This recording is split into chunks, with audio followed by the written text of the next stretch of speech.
immigrants, they're not supposed to be.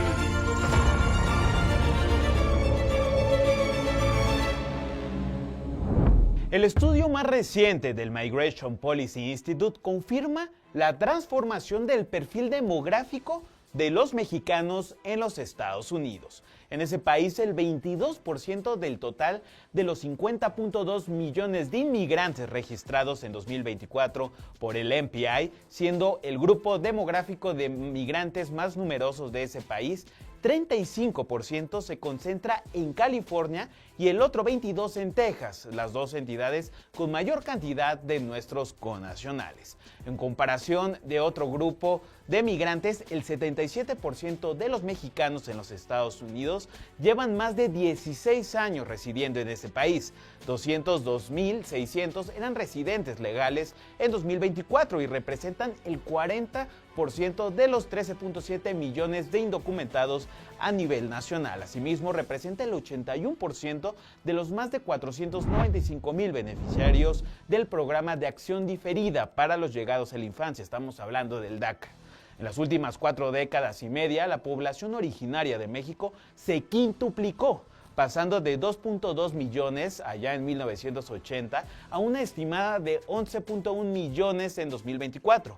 Sin embargo, el número disminuyó un 5% entre 2010 y 2024. Esto pese a que la población inmigrante total en Estados Unidos aumentó en 26%.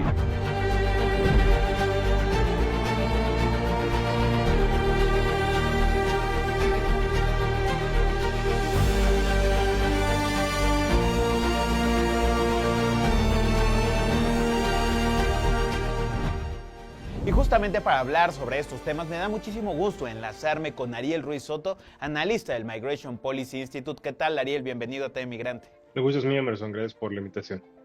Me gustaría justamente, Ariel, que nos pudieras decir de qué manera ha cambiado el perfil demográfico en los últimos años a partir de este informe.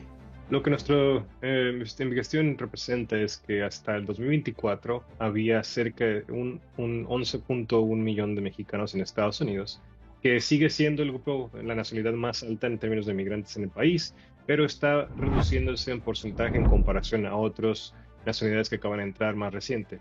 Hablamos, por ejemplo, personas de Centroamérica y de Sudamérica. Aún así, también es muy importante recalcar que el número de personas mexicanas inmigrantes en Estados Unidos a su máximo llegó a 11.7 millones en 2010. Desde 2010 para adelante hemos visto una pequeña pero gradual caída en el número de personas mexicanas en el país por diferentes razones y hasta ahora llegamos a un 11.1 millones. Ariel, ¿y cuál es el papel que desempeñan justamente nuestros connacionales en la economía de los Estados Unidos y en qué sectores están?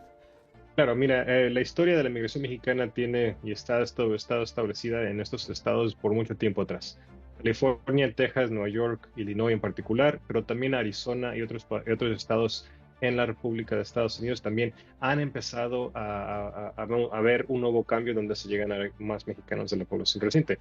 Pero aún así, hemos visto que la concentración sigue siendo en Los Ángeles, en Chicago, en Houston, en la área, en algunos lugares, en áreas, por ejemplo, en Atlanta, donde más mexicanos están llegando a concentrarse. Esto no solamente es porque las personas están ahí, pero también indica el nivel de asentamiento que tiene la población, el nivel de network que tienen para poder establecerse, el tipo de ayuda o de oferta de trabajo que pueden encontrar ahí, que aunque está cambiando en los últimos años, y eso lo tenemos que mencionar, sigue siendo importante esa clave para las personas que llegan a poder tener esas opciones. No llegan solamente a lugares donde no tienen conocidos, pero solamente llegan a donde tienen familiares, ofertas de empleo o una red de apoyo que los deja y les puede ayudar a estar ahí. Y esto, claro, es algo que ya llevó por muchos años y que vemos que continúa aún a pesar del cambio que hemos visto en otros países que están llegando también, nacionalidades que están llegando también a Estados Unidos. En su totalidad, la población inmigrante mexicana en Estados Unidos trabaja en diferentes industrias que aportan y contribuyen a sus comunidades en gran manera. Si bien la concentración de los mexicanos suele ser en trabajos, por ejemplo, de servicio, de agricultura, también hay mexicanos que están trabajando en industrias o ocupaciones que tienen más nivel de habilidades en ciertas industrias, por ejemplo, en tecnología o administración, que también son importantes. Y de hecho, esto es lo que marca la población mexicana diferente hacia otras, porque tiene ese tipo de dispersión en su industria, en la cual puede estar en algunos sitios que requiere, por ejemplo, agricultura, pero otras que también, como educación o profesionalismo, que son más y más avanzadas. Y eso es una parte que, aunque no sé si se explica directamente en el reporte, tenemos que hablar. La población mexicana que está ahí ingresando ahora en los años recientes a Estados Unidos suele tener un nivel más alto de escolaridad. Más de ellos, por ejemplo, tienen un alcance de primaria o preparatoria cuando llegan hacia Estados Unidos. Debemos de ser realistas, es todavía menor ese porcentaje de personas que llegan con este tipo de escolaridad, pero es más que en el pasado.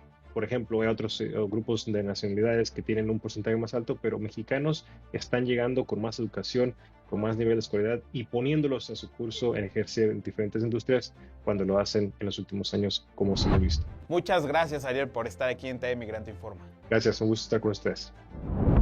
Y de acuerdo con nuevas cifras del Banco de México, el país recibió 30.759 millones de dólares en remesas durante el primer semestre de 2026, siendo un incremento anual de 3.1% y el segundo monto más alto registrado para ese periodo desde 1995.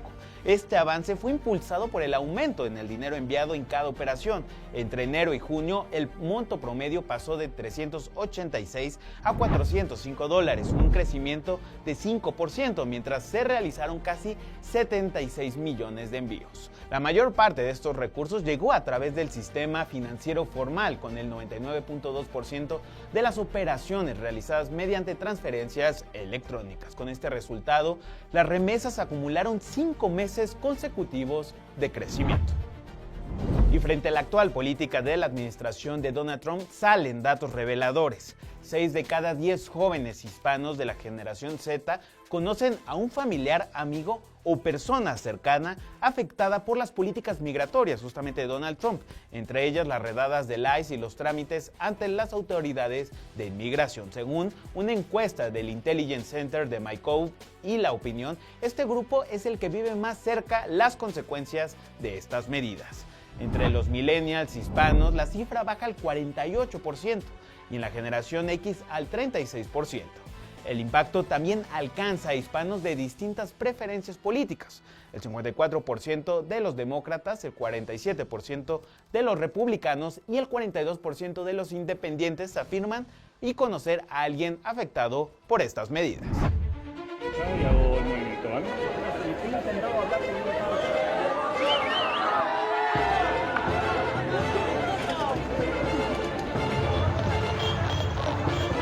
Que la juventud se muere en el mar.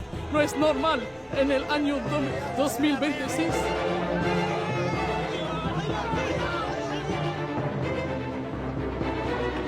Quiero entrar en Europa. No quiero sentar en España, pero tengo muchas cosas para hacer en Europa.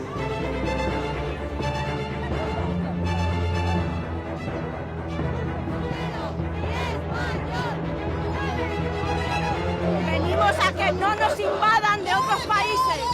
Y aquí la cultura es la que hay. No podemos hacer la que ellos quieran. ¡Viva España!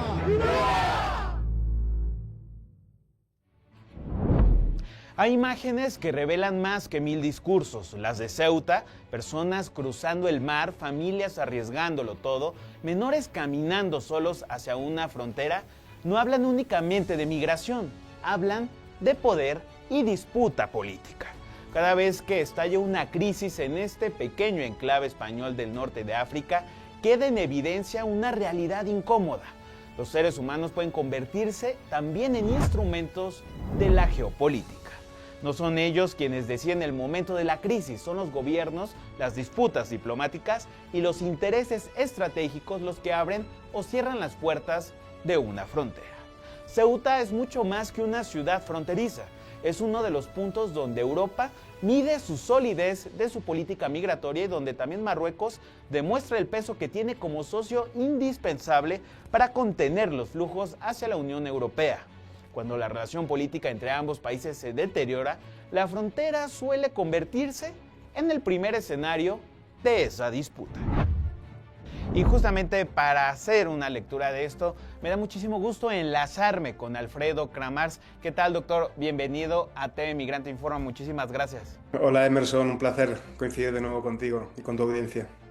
Doctor, ¿qué primer análisis hacer de esta situación donde ya hay varios elementos en la mesa, componentes geopolíticos, el gobierno de España, de Argelia, de Marruecos? ¿Qué primer análisis hacer, doctor? Al principio, las primeras reacciones llevaban a pensar que era una crisis de carácter exclusivamente migratorio, ¿no? Y entonces comenzaron las lecturas en clave interna, ¿no?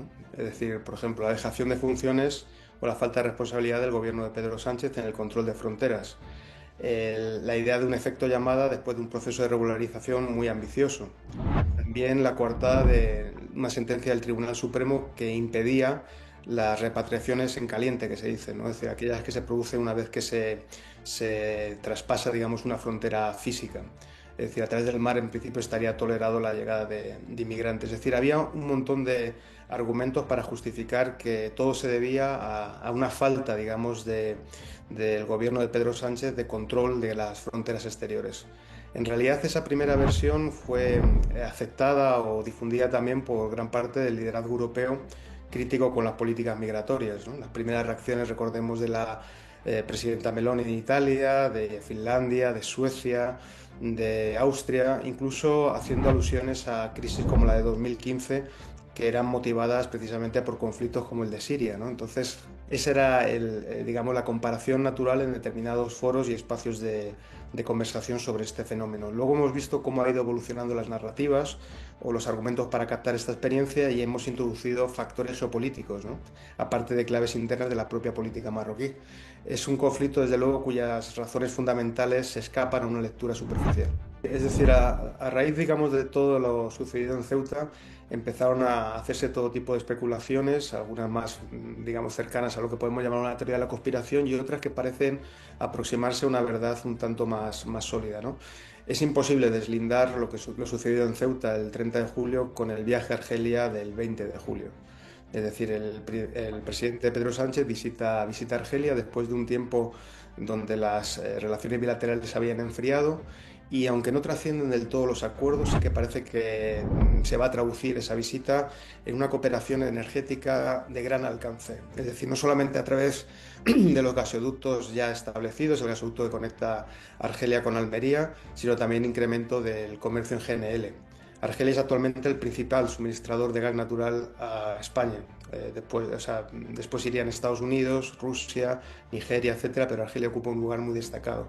Si se incrementase eso, encima el pool energético sería mucho más favorable. Estamos hablando de que sería un circuito seguro, un socio directo, es decir, tenía ciertas ventajas a nivel, digamos, de desarrollo socioeconómico para España. Esto, al parecer, también afecta a las relaciones con Marruecos por un tercer elemento, que es el Sáhara Occidental, donde la posición de España en el gobierno de Pedro Sánchez no parece del todo clara, después de una correspondencia, una carta enviada al rey de Marruecos en 2022, donde en principio parecía respaldar la idea de una autonomía del Sáhara dentro de la soberanía marroquí. Un cambio radical respecto a la posición histórica de España respecto al Sáhara y particularmente el Partido Socialista. Entonces, evitar estos condimentos para el análisis es imposible, ¿no? Entonces, es más, pensar no solamente en la relación bilateral Argelia-España o la relación España-Marruecos, sino la cuestión del Sáhara, incluso del Magreb en un sentido más amplio, ¿no? La relación con Mauritania, la relación con Túnez, Libia. Es decir, hay en juego muchos factores, digamos, geopolíticos y geoeconómicos que ayudan a introducir algo de luz en lo que está sucediendo. ¿Y qué papel ha jugado la Unión Europea como institución multilateral que parece ya alinearse abiertamente a la política dictada de Washington? Realmente las tensiones con Marruecos por espacios de supuesta cosoberanía o discusiones sobre procesos de descolonización tienen largo alcance, no es algo coyuntural o circunstancial reducido a nuestro momento, ¿no? Tiene largo alcance y es verdad que van cambiando las relaciones con Bruselas y con Washington, ¿no? Y eso afecta también a cómo se resuelven los potenciales conflictos que se desarrollan en este espacio, ¿no? Este espacio clave, entre otras cosas, por el estrecho de Gibraltar, que supone, digamos, uno de los estrechos claves en el comercio internacional, ¿no? Es decir, pensad en lo que es las infraestructuras portuarias en Tánger, etcétera, ¿no? Que cambian un poco la fisonomía de entrada al Mediterráneo, ¿no? Entonces sí que efectivamente ha habido como reacciones que han, digamos, ocultado lo que creo que podían ser cuestiones de fondo, ¿no? La Unión Europea, a priori, los líderes que tomaron la palabra, incluso propusieron la suspensión de Schengen, ¿no? Del acuerdo de Schengen de libre circulación de personas. Esto ha sucedido en momentos muy concretos, ¿no? Cuando el tema del COVID o en situaciones que estaban cerca, digamos, de conflictos que golpeaban a las sociedades europeas, pero digamos, proponer la suspensión de Schengen no es cualquier cosa, es decir, es atacar, digamos, un punto medular del proceso de construcción de la Unión Europea, ¿no? Entonces, a veces uno veía discursos que tenía que leer en base a sus electorados receptores, ¿no? Entonces la inmigración, desde luego, con esta radicalización, con este giro conservador o de derecha, es utilizada en muchas ocasiones, y particularmente la inmigración magrebí y subsahariana, ¿no? Entonces aquí tenía todos los condimentos para hacer, digamos, de esto una línea de discurso dura. Por otro lado, también hemos tenido procesos judiciales sobre el espionaje de Pegasus, ¿no? Que también tuvo efectos en México.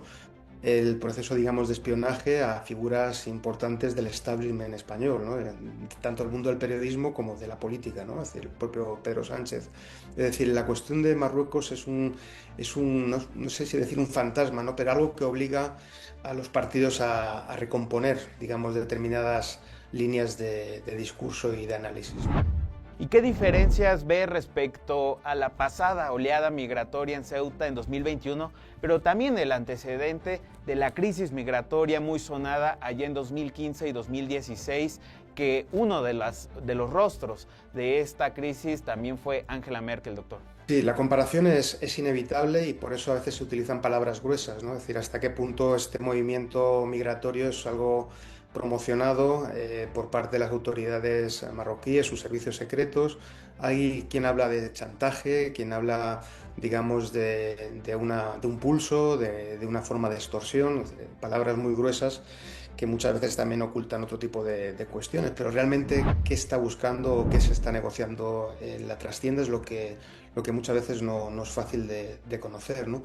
Por otro lado, la relación con Estados Unidos, que adelantabas en una de tus observaciones, yo creo que es crucial. Es decir, el acercamiento de Estados Unidos y Marruecos, sobre todo después de los acuerdos de Abraham de 2020 y el reconocimiento del Sáhara por parte de Estados Unidos como parte de la soberanía marroquí, cambia las reglas de juego.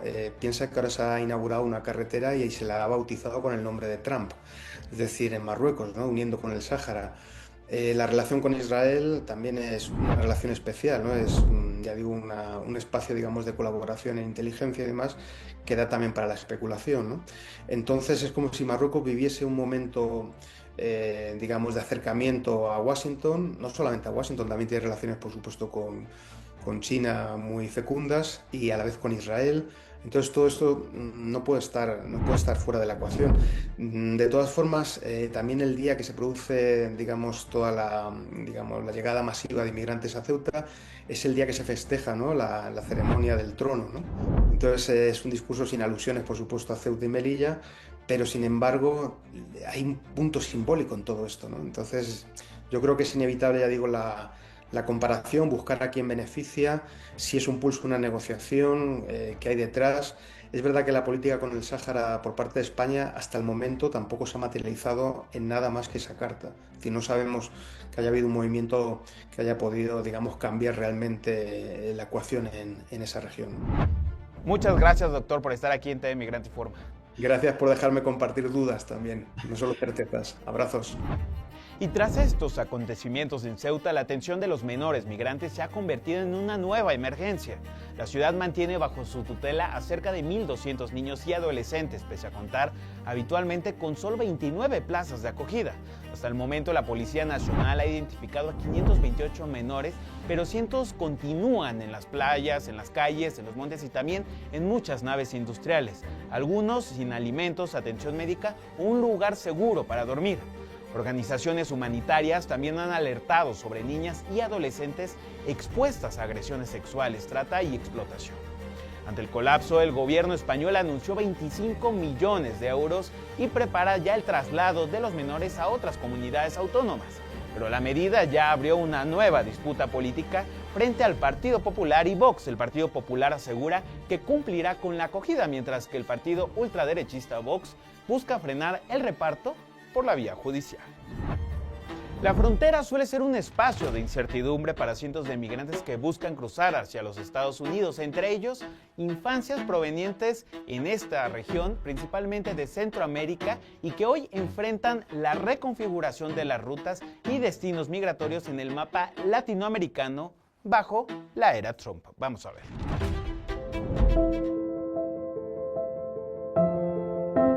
Nosotros veníamos con eso de la CIP, bueno, para acá. De hecho, a lo que nosotros veníamos ya, la cancelaron. La migración se está reconfigurando. Tras la cancelación de CBP-1, la plataforma para solicitar asilo en Estados Unidos, México pasó de ser país de tránsito a país de destino. Este cambio planteó un nuevo panorama para los niños, niñas y adolescentes migrantes que, junto con sus familias, buscaban llegar a Estados Unidos. Lo que me dio miedo fue la selva, porque a mí me daba miedo los tigres. Es que pensaban que me iban a comer los tigres, y también la serpiente me daba miedo. La investigación, vivencias y percepción desde la voz de niñas, niños y adolescentes en situación de movilidad en México muestra el panorama de las infancias en Ciudad Juárez, Chihuahua, Ciudad de México y Tapachula, Chiapas.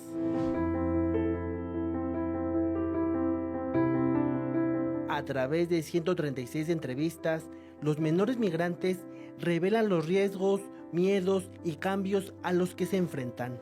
El principal hallazgo es justamente que México tiene que dejar de verse como un país solamente de tránsito, que era como se veía antes, de tránsito hacia Estados Unidos, para mirarse y reconocerse como un país de estancia prolongada, un país de destino para muchas de las personas migrantes, por no decir la mayoría. Lo que más identificamos a través de esta investigación y parte de la incertidumbre que se resalta mucho es el espacio de juego para los y las niñas. Es dónde van a tener este espacio de recreación, cómo van a hacer sus redes, cómo van a formar estos vínculos de apoyo, cómo van a acceder a la escuela, cómo va a ser su llegada a estos espacios.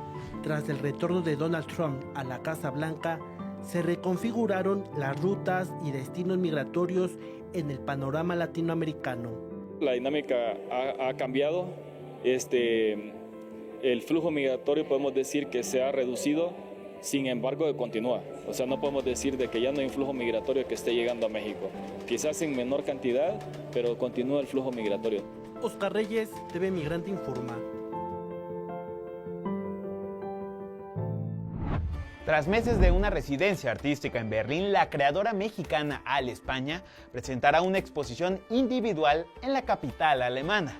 Durante su estancia, la artista desarrolló una serie de piezas influidas por la experiencia de trabajar en un entorno completamente distinto. Vamos a ver de qué se trata.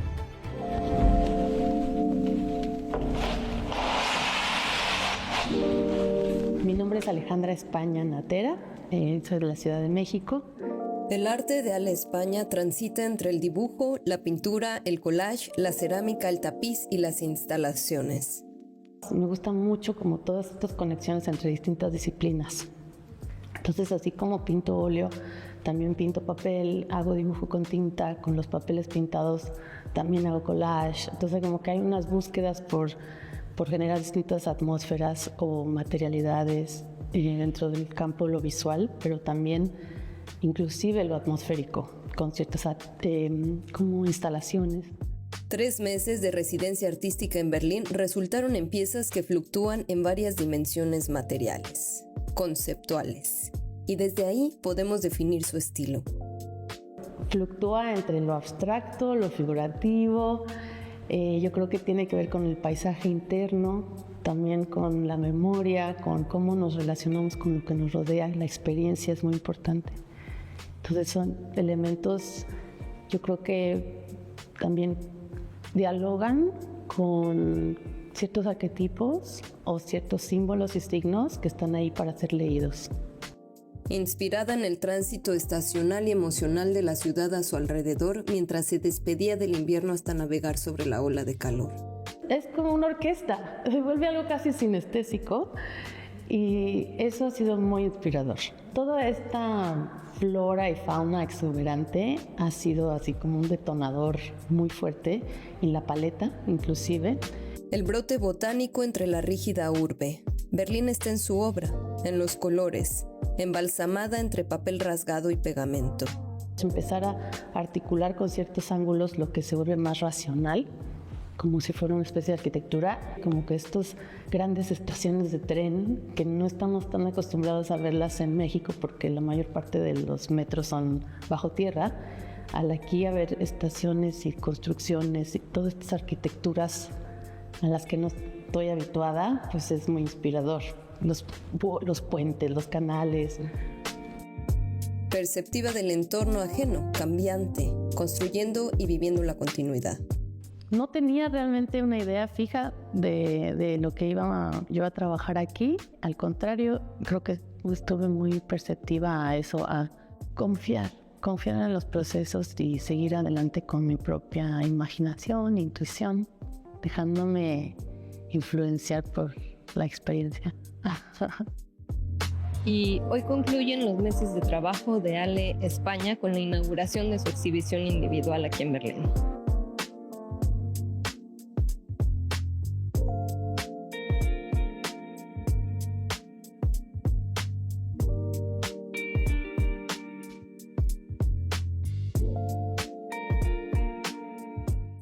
Desde Alemania para Canal 14, Elise León. Muchas gracias por acompañarnos en este programa de T Migrante Informa. Yo soy Emerson Segura y no se pierda todo nuestro contenido en nuestras redes sociales en @TMigrante, en la plataforma digital de los medios públicos MX Plus, en Altavoz Radio, en Canal 14 y desde luego aquí en T Migrante. Hasta la próxima.